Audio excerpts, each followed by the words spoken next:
Hello, me again. So it's been a while. It's nearly the new year. I'm gonna start doing more videos again. I promise. I know I said that last time and it didn't really happen. But I'm really gonna make an effort. New Year's resolutions and all those kinds of things. Um, yeah. So I've basically what I've done is I've changed the site a little bit. I've started a new section up here, which is Match Betting Journal for 2019. Now, obviously, it's not 2019 yet, so there's no particular entries in there for that year.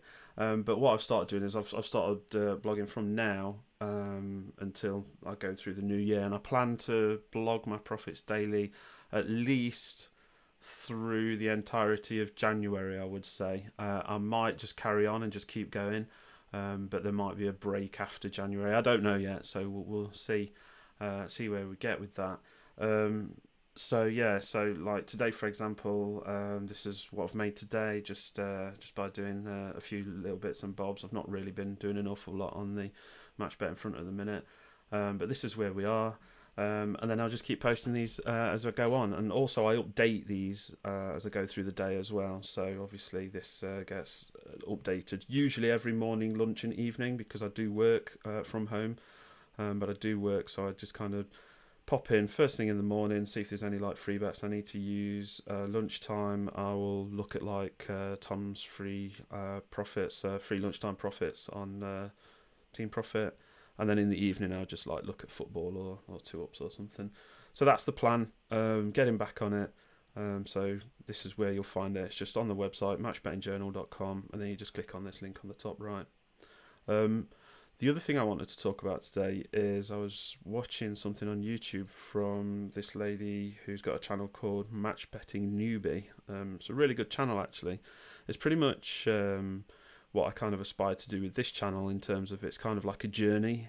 Basically claims herself that she's not an expert, but you know she's learning, going through the process and finding out what to do. And it's a really good channel. It's a really good watch. So definitely go and take a look at this. But one thing that I've noticed was today she posted a video saying that she got hacked on Betfair, and that's a horrible thing because if you think about the exchanges are exactly where you have all your money put into, or Smarkets, or you know wherever it might be. That's the place that you really don't want to get hacked, but it also seems to be the place where hackers will target for obvious reasons. So one thing I recommend doing, more than recommend actually, you should probably stop this video and do it right now. In fact, it's that important. Is enabling two-factor authentication. I've already got it enabled on here, but if you log into your Betfair account and then go into My Details and Security Settings, you can kind of see it here.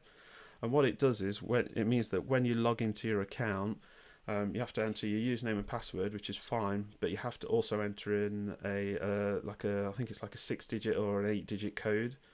And with that code, it changes every few minutes, and the way that you get that code is through a little app like this, where it can just cycle through it, and as you can see, every I think it's 20 or 30 seconds it changes, and this basically stops most hacking attempts, most sort of small hacking attempts. I say small as in like low skill hacking onto your site. So with this you're pretty much good to go. So on your accounts like Smarkets, Betfair, and things like that, please make sure you enable two-factor authentication, because it's so dangerous if you don't. Because obviously, like in fact, you can see looking on here, interestingly, these two accounts from what country is that? What flag is that? I've no idea.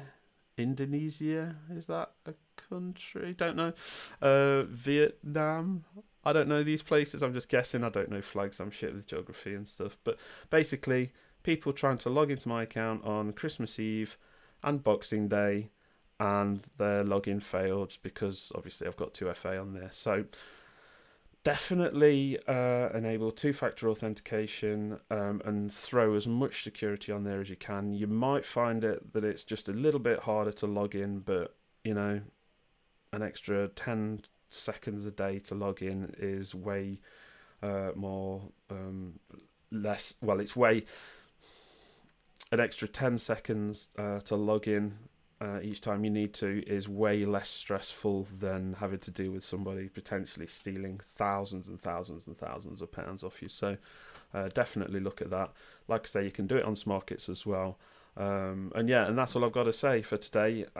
So yeah, just make sure you look at two-factor authentication, and I shall be updating on the blog as I go through the new year, and I will catch you next time. So thanks a lot, guys. Cheers for watching. Bye.